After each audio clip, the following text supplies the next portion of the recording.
عبداللہ ابن ابی اوفا رضی اللہ تعالی عنہ سے مروی ہے،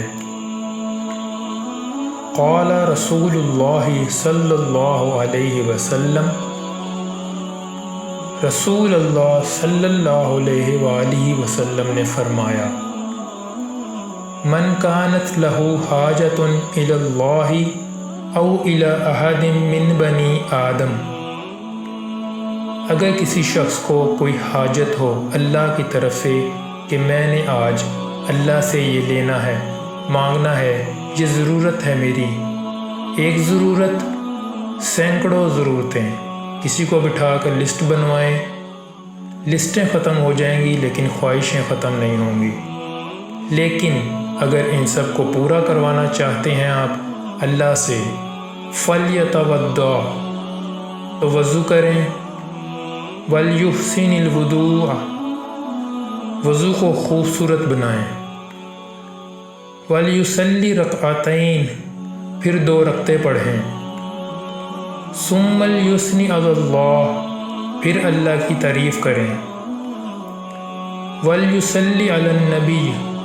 اور رسول اللہ صلی اللہ علیہ وآلہ وسلم پر درود پڑھیں،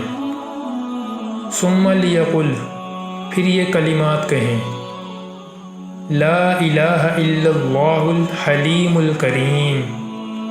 سبحان اللہ رب العرش العظیم، الحمد للہ رب العالمین، اسألک موجبات رحمتک وعزائم مغفرتک والغنیمۃ من کل بر والسلامۃ من کل اسم، لا تدع لی ذنبا الا غفرتہ ولا ہما الا فرجتہ ولا حاجة ہی لک رضا الا قضیتہا یا ارحم الراحمین۔ جامع ترمذی کی یہ روایت ہے اور ابن ماجہ میں بھی یہ الفاظ ہیں، ثم یسأل من امر الدنیا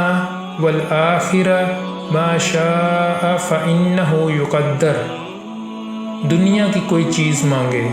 آخرت کی کوئی چیز مانگے،